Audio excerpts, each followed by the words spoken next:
Ito mga bossing, another product ng Sinotrack na GPS. Ito mga bossing yung kanyang item, yung product ng ating Sinotrack. Ganito lang siya kalit mga bossing. Kung nakalagay ito sa kotse nyo, mahahanap nyo kung asa yung kotse nyo kahit saan pa siya pumunta sa buong Pilipinas o sa buong mundo, kasi naka GPS na yan. Dito ilagay mga bossing ng SIM card. Yan, dito ilalagay SIM card, tapos type C yung kanyang charger. Ganito lang siya kalaki mga bossing. Meron na siyang kasamang ito yung packet niya, oh.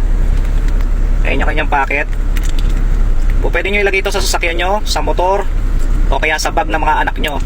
Ayan, pwede nilang ikwintas to, o kaya ilagay sa mga bag nila.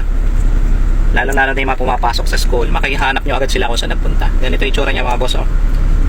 Mamaya sa pagkayari nitong video, ipapakita ko sa inyo kung paano i-download yung kanyang application. Ayan, pwede nyo siyang i-open sa inyong mga cellphone para makita kung asa na yung item na to. Kung saan nakapwesto yung item na to, mahahanap nyo kung asan siya. Lalagay nyo lang ng SIM card, yung kasunod ng micro, yung mini SIM card. Ayan, yan yung lagay. Ayan. Check nyo dyan sa shop nila boss. Pwede sa motor, sa kotse, o pwedeng padala nyo sa anak nyo. Napakaliit lang naman yan.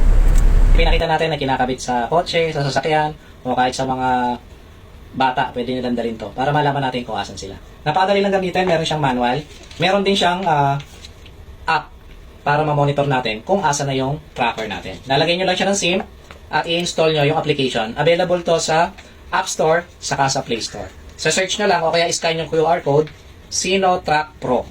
Yan, install natin dito sa cellphone natin. Sinotrack Pro. Ayan, lumitaw na siya. Ito mga bossing yung application niya. Ayan. So, pwede nyo lagyan ng pangalan yung mga item na to para mahanap nyo kung asan siya. So, madali lang siyang gamitin at madaling install. Meron mga unique ID number yung bawat Sinotrack. Yun yung i-registered nyo para malaman nyo kung asa na yung item na yun. Yan, napakadaling gamitin mga bossing. Basta lagyan nyo lang to ng SIM. Mahahanap nyo na kung asan yung ating tracker na to. Check nyo dyan sa shop nila boss.